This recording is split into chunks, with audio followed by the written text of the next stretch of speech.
Gestionnaires de la pénurie, les cadres sont les premières victimes du système de gestion financière des ressources humaines. Les collectifs de travail sont balayés au profit des logiques individuelles. La compétitivité des territoires génère une mise en concurrence des cadres qui sont victimes de l'arbitraire accompagnant la rémunération au mérite, au détriment de la reconnaissance des fonctions d'expertise et de la technicité, mais aussi de la neutralité de l'action publique et de la défense de l'intérêt général. Le gel du point d'indice engendre un tassement jamais vu des grilles indiciaires, des cadres d'emploi et de l'écart entre le début et la fin de carrière, puisque l'on doit se contenter de compléments indiciaires pour rattraper le niveau du SMIC, quand le traitement d'un cadre de catégorie A se situe seulement 14% au-dessus de ce dernier. Ce phénomène de déclassement des cadres territoriaux accentue le problème d'attractivité de la fonction publique, si bien que l'administration peine à recruter certains profils. Aujourd'hui, la rémunération des cadres repose sur un trépied libéral. Le régime indemnitaire tenant compte des fonctions, des suggestions, de l'expertise et de l'engagement professionnel, le RIFSEP, la prime d'intéressement à la performance collective des services, PIX, et l'entretien annuel, qui développent tous les trois une rémunération au mérite totalement discrétionnaire et accroissent les pressions sur les cadres, les laissant à la merci de l'arbitraire.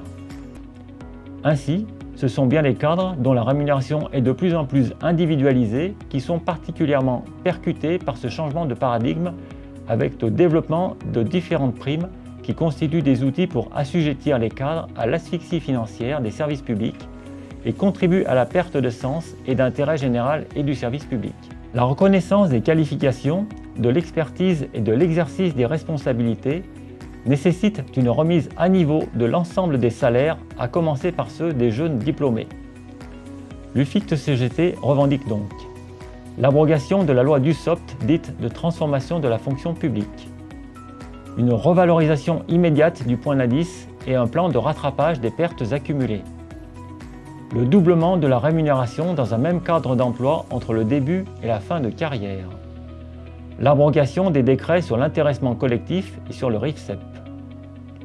l'intégration des primes dans le traitement indiciaire et une amplitude de grille indiciaire de 1 à 4,6, la reconnaissance des années d'études dans le calcul des retraites. Pour chaque filière, la référence à 2 niveaux de qualification à Bac+3, Bac+5 et Bac+5, Bac+8. La reconnaissance de la fonction d'expertise dans le déroulement des carrières des catégories A, B et des agents de maîtrise. Et la reconnaissance des qualifications qui permet d'augmenter les salaires et stopper l'individualisation des rémunérations accessoires, d'ouvrir des perspectives d'emploi statutaires notamment aux jeunes diplômés,